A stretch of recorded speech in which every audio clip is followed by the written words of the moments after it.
네, 국회 인사청문특별위원회가 조금 전 전체 회의를 열어 이낙연 국무총리 후보자에 대한 인사청문 보고서를 채택했습니다. 오늘 오후 본회의에서 진행될 인준안 표결 결과에 따라서 이낙연 후보자의 운명이 최종 결정됩니다. 국회 취재기자 연결합니다. 전준영 기자. 네, 국회입니다. 네, 논란 끝에 이낙연 국무총리 후보자에 대한 인사청문 보고서는 일단 채택이 됐군요. 네, 그렇습니다. 국회 인사청문특별위원회는 조금 전 오전 10시에 전체 회의를 열어서 이낙연 국무총리 후보자에 대한 인사청문 보고서를 채택했습니다. 하지만 이 후보자 청문 보고서 채택에 반대하는 자유한국당 의원들이 거세게 반발하면서 집단 퇴장해 향후 전국의 갈등이 불가피할 것으로 보입니다. 자유한국당 청문위원들은 오늘 전체 회의에 참석해 이 후보자가 문재인 대통령이 공약한 5대 기준에 정면으로 위배된다며 거듭 반대의 뜻을 밝힌 뒤 항의의 뜻으로 집단 퇴장했습니다. 앞서 오늘 아침 자유한국당은 이낙연 후보자 지명 철회를 요구하는 대국민 호소문을 발표하기도 했습니다. 정우택 원내대표는 이 후보자가 위장 전입 문제뿐 아니라 배우자 그림 강매 의혹과 장남 병역 탈루 의혹, 증여세 탈루 의혹과 당비 대납 등 중대한 문제가 많은데도 제대로 소명 절차를 거치지 않았다고 지적했습니다. 이어 새 정부 첫 총리로서 적격성을 갖추지 못한 인사가 청문회를 통과하면 다른 공직자의 의혹에 대해서도 문제 제기할 수 없게 된다면서 문재인 정부의 독선과 독주에 대해 저항을 불사하겠다고 강조했습니다. 하지만 자유한국당 외의 다른 야당 의원들은 찬반 여부에 상관없이 인사청문 절차에는 참여하면서 진통 끝에 인사청문 보고서는 채택됐습니다.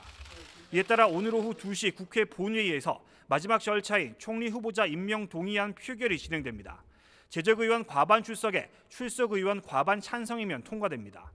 집권 여당인 더불어민주당은 찬성, 자유한국당과 바른정당은 반대 입장인 가운데 국민의당은 찬반 당론을 정하지 않고 의원들의 자유투표에 맡기기로 했습니다. 이에 따라 캐스팅 보트를 주인 국민의당 의원들이 어떤 선택을 하느냐에 따라 이낙연 후보자의 운명이 결정될 것으로 보이는데요. 국민의당 지도부가 협조 의사를 밝힌 만큼 인준안 통과 가능성이 큰 것으로 분석되고 있습니다.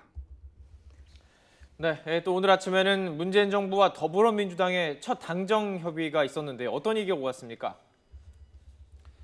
문재인 정부와 집권 여당인 더불어민주당의 첫 당정 협의에서는 정부가 다음 달 7일 국회에 제출할 10조 원 규모 일자리 추경안의 세부 사항에 대해 논의가 진행됐습니다. 정부 측에서는 유일호 경제부총리와 박준섭 기획재정부 예산실장, 또 민주당에서는 우원식 원내대표와 김태년 정책위 의장, 백재현 국회 예결특위위원장 등이 참석했습니다. 김태년 민주당 정책위 의장은 브리핑을 통해 이번 추경은 일자리를 중심으로 국채 발행 없이 신속하게 지원한다는 세 가지 원칙에 합의했다고 밝혔습니다. 직접 들어보시겠습니다. 이번 추경 재원 조달의 성격은 국채를 발행하지 않는 것입니다. 즉 세계잉여금과 추가 세수분으로 편성을 하는 건데요. 그 범위 내에서 사업들을 조정하는 것이기 때문에 당의 요구가 있다고 하더라도 더 이렇게 전체 규모가 늘어나거나 이러지는 않습니다. 민주당 측은 국민 안정과 치안, 복지 서비스 분야 공무원과 공공 일자리를 확충하고 노인 일자리 임금과 치매 관련 예산, 육아 수당 등을 인상해 달라고 요구했다고 설명했습니다. 이와 함께 중소기업 청년 지원과 하수도 재정비, 스크린도어 안전보호벽 개선 등의 예산도 반영해 줄 것을 요구했다고 덧붙였습니다. 민주당은 6월 임시국회가 끝나는 다음 달 27일까지 추경안이 국회 본회의를 통과하도록 노력하기로 했습니다. 지금까지 국회에서 YTN 전준영입니다.